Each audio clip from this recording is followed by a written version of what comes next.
What about the rights of women?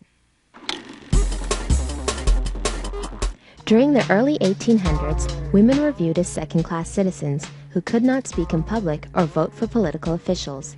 In many states, women were not even allowed to divorce their husbands or keep their own earned wages or inheritance. It is extremely important to note that at the same time that slavery divided the North and South, women were organizing their own movement. While slaves were denied almost all rights, women were also extremely lacking in freedoms and protection. The women's movement looked to gain rights that at the time only white males had. Two key figures in the women's rights movements were Elizabeth Cady Stanton and Lucretia Mott, two ladies who helped found the women's movement. Stanton and Mott attended the 1840 meeting of the World's Anti-Slavery Society, in which they were forced to sit apart from their husbands and were not allowed to participate in the male delegates' discussion.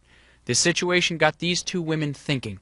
Here they were attending a conference in the support of the abolition of slavery, yet they were also faced with discrimination. They realized that women were lacking almost as many civil rights as slaves, and so they resolved to do something about it. In 1848, Stanton and Mott organized the first Women's Rights Convention. In attendance were 300 women and men. The convention was held in Seneca Falls, New York, and creatively named the Seneca Falls Convention. The theme of the convention's discussion and debate was that equality for all American citizens, men and women, should be the ideal.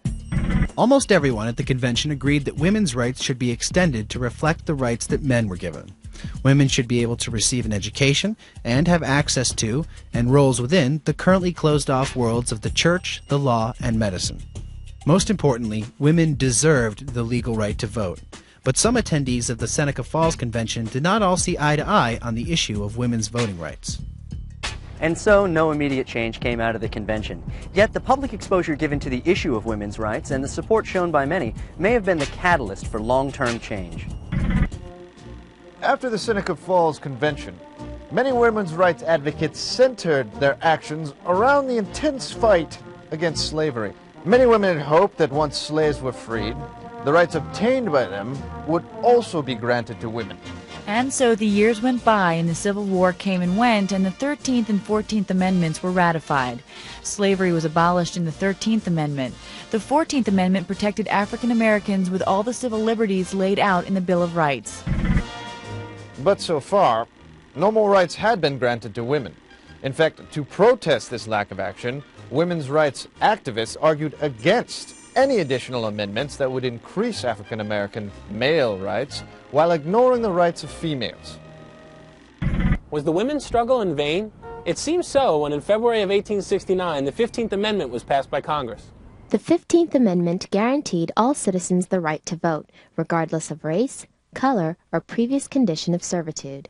But there was no mention of sex. Women still could not vote. However, at least blacks could finally have a voting voice. And after years of struggling alongside abolitionists, many women broke away from that cause when abolitionists supported the 15th Amendment in spite of its ignorance of female voting rights. Those women who abandoned the abolitionist movement went on to form their own female rights groups. After decades of rallies and calls to action, it wasn't until 1920 that women got what they deserved, the right to vote. The 19th Amendment finally gave American women voting privileges that white and African American males already had.